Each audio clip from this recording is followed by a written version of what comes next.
Wetwogerera ng'ebula essaawa mbale bubazi okutuuka ku bikujjuko by'okujaguza ameefuga g'eggwanga lino ag'omulundi ogw'enkaaga era ng'emikolo emikulu gya kuyindira mu disitulikiti y'e Kitgum olunaku olw'enkya.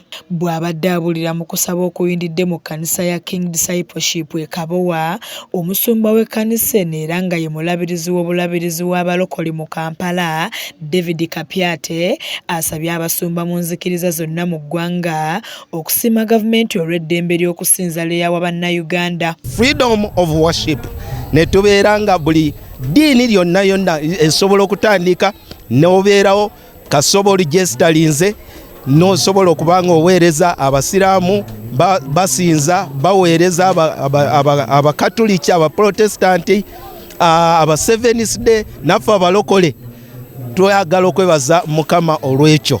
Okusaba kuno kubaddemu n'okujaguza olunaku lw'abaana mu kkanisa eno n'okuwonga abayizi ba P7 Senior 4 ne Senior 6 abagenda okutuula ebigezo byabwe eby'akamalirizo.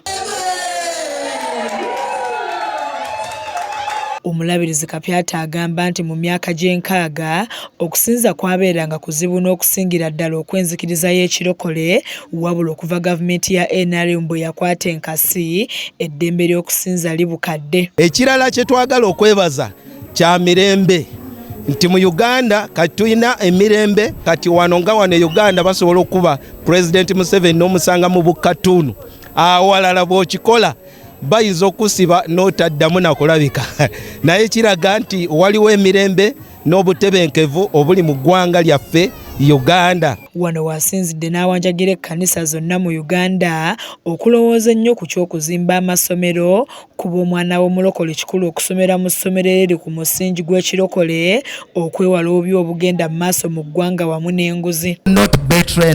Abatagenda kulya mu nsi yaabwe, abatagenda kubba ssente, abatagenda kubeera banafunzi. Baabayizi abeeteekerateekera okutuula ebigezo eby'akamalirizo nga n'abangi ensimbi basomedde ku za kkanisa basiimye omulimu ekkanisa gwekola okusomesa abateesobola ne bafuuka abantu ab'omugaso mu ggwanga. First term twali tugenze mu holiday taata n'angamba togenda kuddayo sente tewali. Because things in the village had failed me. Kubanga ebintu mu kyalo ebyo byali biganye. It hasn't been an easy journey to reach where I am today. God bless you so much. Siyina kyakukuwa naye Mukama akuwa omukisa. Kizza Peter yakusakidde eggulire lino ku lwa KSTV agaleero.